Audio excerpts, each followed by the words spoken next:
மாணவ நண்பர்கள் அனைவருக்கும் வணக்கம். இந்த பதிவில் நம்ம ஒரு முக்கியமான நபரை பத்தி நம்ம பேச போறோம். அவரின் பெயர் MS சுவாமிநாதன். MS சுவாமிநாதன் அப்படின்னா மான்கொம்பு சாம்ப சிவன் சுவாமிநாதன். இவரை பத்தினா ஆகஸ்ட் 7ஆம் தேதி 1925 அன்று தஞ்சாவூர்ல இருக்க கும்பகோணம் அப்படிங்கிற இடத்துல பிறந்தவர். இவங்க எப்போ இறந்துட்டாங்க அப்படின்னு சொல்லி பாத்தீங்கன்னா செப்டம்பர் 28, 2023 அன்று இறந்தாங்க.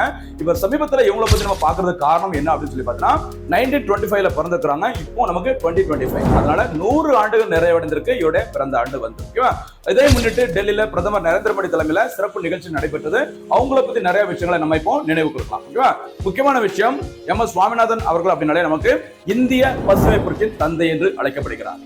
ஜப்பான்ல பாத்தீங்கன்னா கோதுமை, அங்க இருக்கிற நவீன அந்த கோதுமை விதைகளை இந்தியாவுக்கு கொண்டு வந்து அந்த கோதுமை வந்து அதிக அளவுல இந்தியாவில விளைவிக்க வைத்தவர் MS சுவாமிநாதன் அவர்கள். ஓகேவா?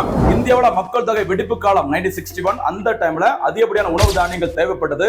அந்த டைம்ல தான் இந்திரா காந்தி அம்மையார் பேரில் பாத்தீங்கன்னா இந்தியாவில பசுமை புரட்சியை சூப்பரா செயல்படுத்தியவர் யாரு? MS சுவாமிநாதன் அவர்கள். இவங்களுக்கு பாத்தீங்கன்னா 1971ஆம் ஆண்டு பாத்தீங்கன்னா முக்கியமான ஒரு பரிசு கொடுத்தாங்க. அந்த பரிசின் பெயர் என்னன்னு பாத்தீங்கன்னா ராமன் மகசேசே விருது. ஓகேவா? அதனைத் தொடர்ந்து உலக உணவு பரிசு வழங்கி கௌரவிச்சிருக்கிறாங்க.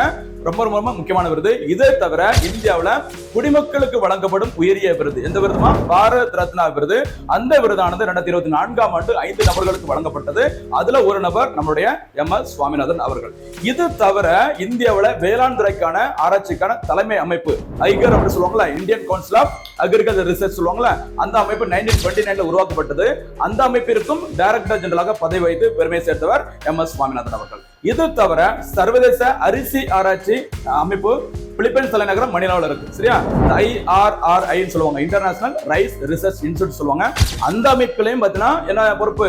டைரக்டர் ஜெனரலாக பதவி வைத்து பெருமை சேர்த்தவர். அவருடைய பிறந்த ஆண்டு 100வது ஆண்டாக இந்த வருஷம் கொண்டாடி இருக்கிறாங்க. அதுதான் இவருடைய சிறப்பாக இந்த செய்தியில வந்திருக்கு.